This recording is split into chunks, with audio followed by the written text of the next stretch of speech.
Hello and welcome to Sobrix. I'm Adam and this is Sobrix. This is my channel for reviewing Lego sets and building them and other Lego related stuff. In this video, I'm going to be taking a look at the Lego Marvel Thor Love and Thunder Avengers Attack on New Asgard set. This is set number 76207. It has 159 pieces, and I paid $14 for this set. This set retailed for $20. You can actually see down here there's a price tag still on this. I got this a little while ago, and I got $6 off, $20 set, so like 30% off, which is not terrible. I wasn't super thrilled about this. I occasionally saw this for $16, which would be like 20% off. Wanted a slightly bigger discount. I think I ended up getting this from like a big bookseller, and I price matched it or something like that, and that's why I was able to get it for a little bit of a discount. I saw Love and Thunder in theaters. I don't always see every Marvel movie. I liked Thor Ragnarok a good amount. I was excited about Gorr. I ended up really not liking the movie, and so I was not like super keen on getting some of the sets. I know there was like the goat boat, and I don't know what else, but this did have some minifigures that I did want to get. I don't think I have Jane Foster as the mighty Thor here, and I definitely didn't have Gorr. I don't know how many sets Gorr came in, so I did want to get that. I'm not sure if they're really anything special necessarily, but I did just want to have them for my collection, and as far as the build goes, we'll see what this has for it. So I decided to pick this up. So in this video, I will open this up, I will put this together, and then I'm going to share my thoughts on it. So while I build, I will speed the video up, and then I will slow it back down to review this set. So until then, enjoy. Okay, so while we look at the build for this Lego Marvel Thor Love and Thunder Attack on New Asgard set, I wanted to say thanks for watching, and then remind you, if you like the video, click the thumbs up. If you like my other videos, click the subscribe button. So we start out with the minifigures, and we move into building this kind of buildable character here. We start out with the base. We had some kind of tentacles and claws and barbs. Then the next bag of pieces has another minifigure, and we start adding kind of the torso body type portion, and the head, the arms, all that other stuff, and this came together pretty quick. So now on to my review for this set. Okay, so here we have the Lego Marvel Thor Love and Thunder Avengers Marvel Thor Attack on New Asgard. Asgard. This is okay. This is, I think, maybe a little bit better than I thought it was going to be. I couldn't really, I don't know, something about the main build was very uninteresting to me from the box art and the pictures, and it's actually a little bit cooler than I thought it was going to be, and there is some stuff to look at here, so we will get right into it. And the first thing we'll take a look at is the minifigures, like we normally do. So the first one we have is Thor. So this is a Thor that I don't know if I have. They have their axe. This is a buildable kind of accessory here. So it has kind of that fez looking piece, like a hat, little 1x1 with a clip. The axe handle has a sprig and almost like a candlestick hilt light piece there. So a couple pieces go into that. I cannot remember for the life of me what Thor's axe is called. It's called something breaker, stormbreaker, is that what it is? Something like that. I don't know though, but I don't think I have this exact Thor here, so this is really cool. I think the headpiece is all right. It reminds me of like a young Obi-Wan or Qui-Gon or something like that, but it's okay for Thor. I don't know if I'm the biggest fan of the color of it, but that's okay. Face printing is pretty good. We have an alternate face here, which has the kind of more energized Thor with kind of the lightning eyes there, different expression, and then we have a kind of a normal Thor here. Does have the cape. This is a single hold cape, pretty flexible, pretty flimsy there. Bare arms, super detailed torso print with lots of metallic stuff, lots of shine, really fine detail. I think that's really good. We do have printing on the midsection and printing on the legs down to the feet, all parts of the legs, including like the sort of groin area between the legs at the waist. So there's some printing on there, which is really nice. Nothing on the side of the legs, but overall, this is a pretty detailed figure, all things considered. Looking at the back of the torso, I'll take the hair off so we can see that. And we can see some of the back there. Again, some fine lines, some good detail. So this is actually a pretty cool Thor. I think the torso, legs, midsection printing is all very well done. So I like to see that, and very good. I'm glad it's not just like, no printing on the legs or anything like that. So pretty cool, I would say. Then we have the Mighty Thor, which I believe is Jane Foster here, and this one's pretty great. And this is one of the reasons I wanted to get this, because I don't think I had this figure. They are holding Mjolnir, or Thor's kind of hammer there, and we can take a look at this besides the accessory. So they have the helmet, kind of with the wings and everything here. There's some printing on the helmet. It's a little bit hard to see because it's like a grayish silver kind of helmet with kind of like gold printing on there, but they have a little emblem on there, which is really nice. And this is actually dual molded with the hair, so that's all one piece, which is pretty cool to get. You can see it's dual molded in there. Looking at the face printing, pretty basic face printing, I would say. We do have an alternate face with a different expression, which is good. Again, single hole cape. This is the same one that Thor has. And then we have the torso. Again, this is a really detailed torso print with lots of really fine details, like in each of these kind of circles here, up at the shoulders and kind of in the rib area.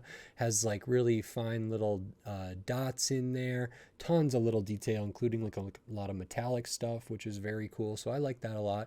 Do have printing on the midsection. We do have printing on the legs down to the feet. It's not quite as detailed as Thor. Thor just has like more going on, and kind of has more pops of color and stuff like that. The Mighty Thor's outfit is just a little more muted in terms of color and everything, but still a lot of detail here. Nothing on the side of the legs, nothing on the arms. Looking at the back of the torso, I think this one might be a little more detailed than Thor, actually. Just on the back, it seems to have a little bit more going for it, so that's really nice. And again, I don't think I had these exact versions of these characters, so really good to get those. I don't think I have any of Jane Foster. Maybe I'm not remembering her name, but their name, I think Mighty Thor is fine. I think that's what it said in the box. And then we have Gorr, Gorr the God Killer, God Slayer, or whatever here. So this is really interesting. It's not my favorite figure, but they do have the sword, Gorr's like blade. I can't remember the name of their blade there, but that's okay. It might just be like the God something, but that's all right. Has a torso kind of like with wraps, looks like almost a mummy's torso or something like that, but feels true to Gorr. Nice colored minifigure head, good detail here. Doesn't scream Christian Bale to me, but that's okay. No alternate face because they do not have hair, but there is printing on the back. Looking at the back of the torso, we have some other details here of kind of this cloak and different stuff, and then nothing on the arms, nothing on the midsection, nothing on the legs. I think I can't remember exactly if Gorr just had a lot of like body paint and kind of rags and stuff like that. I would have to go back and look, but I would just need to look at an image, I suppose, because I don't really want to watch the movie again. But a little disappointing. Just get the basic legs. This is not as nice as like the other two characters in this set, but I think this feels authentic to the screen depiction from the movie, so that's okay. And it's still a good figure that I wanted to get, so I'm always interested in getting kind of characters I don't have. And then besides the minifigures, what we have here for this Attack on New Asgard set is essentially just this buildable figure, which is I think just called like the Shadow Monster or something like that.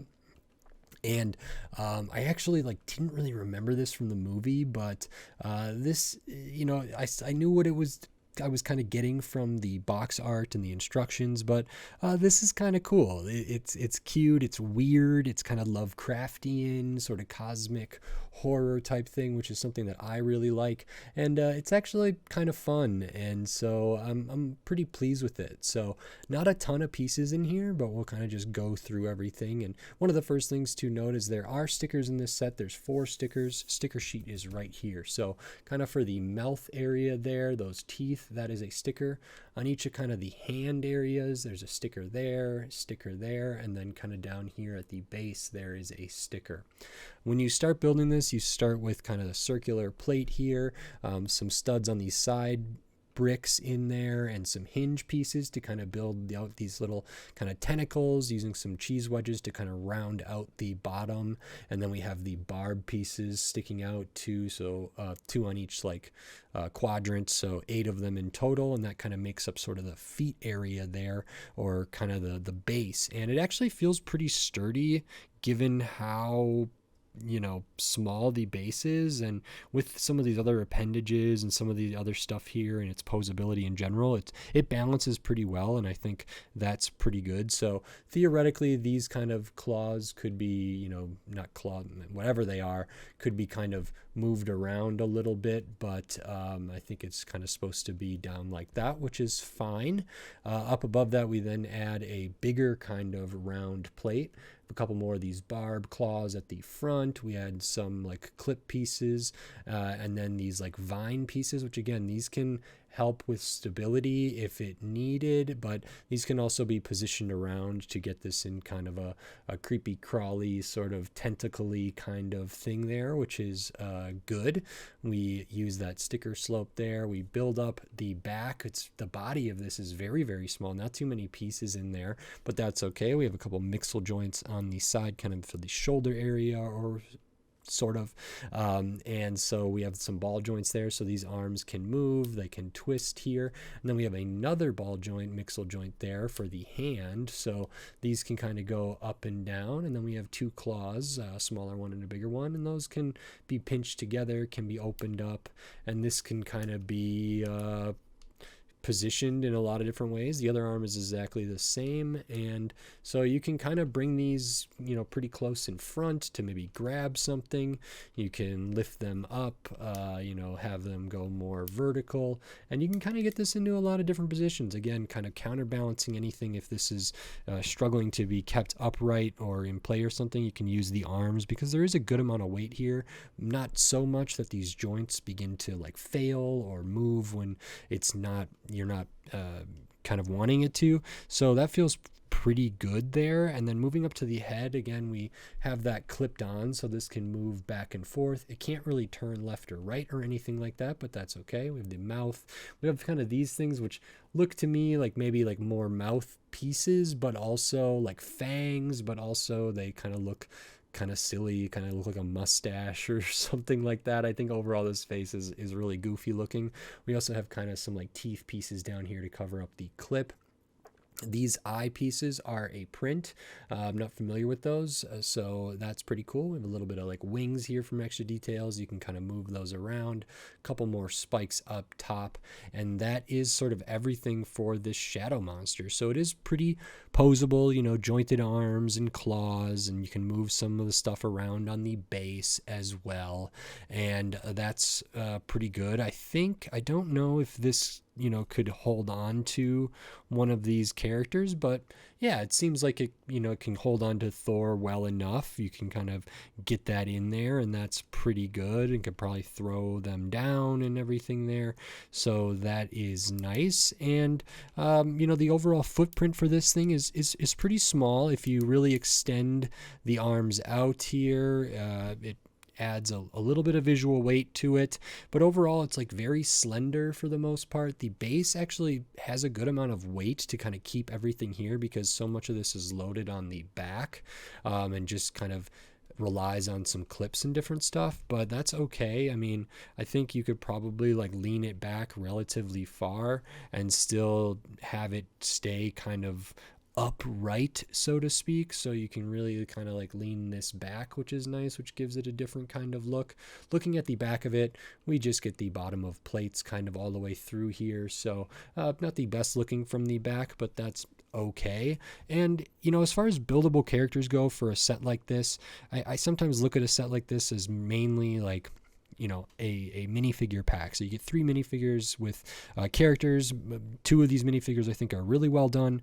Gorr is fine, but good to get that character there. And then sometimes a set like this might come with just more buildable accessories, might come with like a little vehicle or a little like landscape or kind of terrain type build, or like maybe a buildable character or something like that. And in this case, I don't mind this. I think this is actually cooler and a little more fun and a little more creepy and weirder than I thought. And I think, the image on the box art and the instruction manual is a good representation of it, but I didn't have a good sense of how I would feel about it in my hand. And I actually really enjoy this. Like I say, it feels very kind of Lovecraft tentacle, kind of old gods or something like that, which is right up my alley as far as kind of stuff that I like. So that's pretty good. And like I say, I don't necessarily remember this from the movie because I don't remember that movie very much at all, and I only saw it the one time.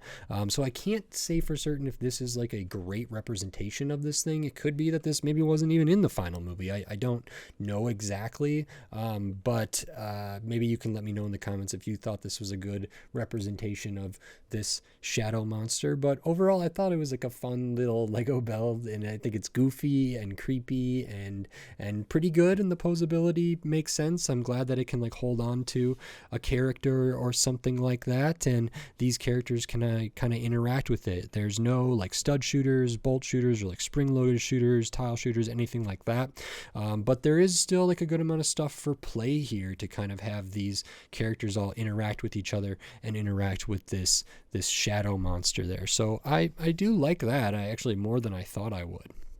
Show the extra pieces here. You do get an extra of like that eye print, the sprig, a couple sizes of the black barb, stud, and a tile with the bar element coming up from it. So those are all your extra pieces. And this set is 159 pieces, and it retailed for $20. I paid $14 for this, which is 30% off, $6 off. And I'm okay with that. At $20, I wasn't thrilled about it. $16, I was almost close to buying it many, many times, but I didn't, and I waited a little bit. It looks to me like as of recording this was on sale from the Lego group directly for 30% off, so knocked down to $14. And as of recording this, it appears that it is sold out. So I don't know if this retired or was going to retire or whatever. I think I still see these on shelves occasionally. But it looks like from the Lego Group's website for Shop at Home, they have discounted this in the past to about or to exactly the price that I ended up paying for it. Yeah, $20 I think was a little bit much for this, but I kind of understand it because it's got not a tiny build. I mean, it's small compared to some other things, but 3 minifigures, if you value these at $5 a piece, that's $15 right there. I don't necessarily value it at that, but if they're $4 a piece, we're at $12 right there, and the other $8 might be made up in some other stuff. So depending on how you break down the value of the minifigures in this particular set, or sets kind of broadly speaking, it is sort of where some of the potential value might come. But if I'm taking those out of the equation, which I don't think I should, this isn't a $20 build here, I don't think. And maybe it's closer to a $10 build or less. It kind of depends. It's not anything like crazy special about it, but it does use some unique pieces. Not unique in that they're hard to come by necessarily, but it's just a kind of interesting construction there. Not all prints, so it does have the stickers there. And so this on its own doesn't feel like it's crazy valuable, but it also doesn't feel, like it would just be a poly bag or even like a $10 box. Like it feels a little more substantial than that. And then you add in these characters. So for $20, maybe it made sense, especially for people who want to collect all the characters. And if these, versions of Thor and the Mighty Thor and Thor, maybe these and Gorr as well, maybe this was worthwhile, or worth the retail price of $20. I think for me that seemed a little bit steep given the piece count, and I admit I wasn't terribly interested in this Shadow Monster build before having it in my hands, and now that I do, I think my opinion's changed a little bit. But $20 did seem a little bit steep. $15 would have been great, but I don't know if Lego would have done it there. But like I say, they did have it on sale. Maybe it'll be on sale again. I don't know if this will come back in stock. So, that's okay. I don't know what they go for in the aftermarket. It could be that a sealed version of this might go for less than $14. It might go for $10.